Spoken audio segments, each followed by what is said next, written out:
മലയാള സിനിമയിലെ ഒരു super hit സംവിധായകനാണ് ജിത്തു ജോസഫ്. അദ്ദേഹത്തിൻ്റെ ചിത്രങ്ങളെല്ലാം നമ്മെ വളരെയേറെ ത്രില്ലടിപ്പിക്കുന്ന സിനിമകളാണ്. ഉദാഹരണത്തിന് ദൃശ്യം തന്നെ. ഇപ്പോഴിതാ ജിത്തു ജോസഫിൻ്റെ ഒരു പുതിയ ചിത്രം വലതുവശത്തെ കള്ളൻ നാളെ റിലീസിന് ഒരുങ്ങുകയാണ്. നേര്, ദൃശ്യം തുടങ്ങിയ സൂപ്പർ ഹിറ്റ് ചിത്രങ്ങൾക്കു ശേഷം ജിത്തു ജോസഫ് സംവിധാനം ചെയ്യുന്ന പുതിയ ക്രൈം ഡ്രാമയാണ് വലതുവശത്തെ കള്ളൻ. നാളെയാണ് ചിത്രം തിയേറ്ററുകളിലേക്ക് എത്തുന്നത്. ബിജു മേനോനും ജോജു ജോർജും പ്രധാന വേഷങ്ങളിലെത്തുന്ന ഈ ചിത്രത്തിൻ്റെ അഡ്വാൻസ് ടിക്കറ്റ് ബുക്കിംഗ് ഇതിനോടകം തന്നെ ആരംഭിച്ചിരിക്കുകയുമാണ്. മുറിവേറ്റൊരു ആത്മാവിൻ്റെ കുമ്പസാരം എന്ന ടാഗ് ലൈനോടെയാണ് ചിത്രം പ്രേക്ഷകരുടെ മുന്നിലേക്ക് എത്തുന്നതും. ഈ ചിത്രം നിർമ്മിച്ചിരിക്കുന്നത് ഷാജി നടേശനാണ്.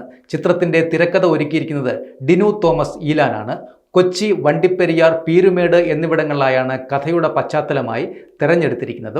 ലന, നിരഞ്ജന, അനൂപ്, ഇർഷാദ് അലി, ലിയോണ, ലിഷോയ് തുടങ്ങി വലിയ ഒരു താരനിരയും ഈ ചിത്രത്തിൽ അണിനിരക്കുന്നുമുണ്ട്.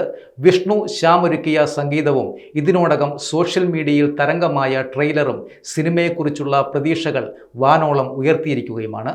സതീഷ് കുറുപ്പിൻ്റെ ഛായാഗ്രഹണവും വിനായകിൻ്റെ എഡിറ്റിങ്ങും ചിത്രത്തിന് കരുത്തേകുന്നുണ്ട്. ചിത്രം വിതരണത്തിന് ഏറ്റെടുത്തിരിക്കുന്നത് ഗുഡ്വിൽ എൻ്റർടൈൻമെൻറ്റ്സ് ആണ്.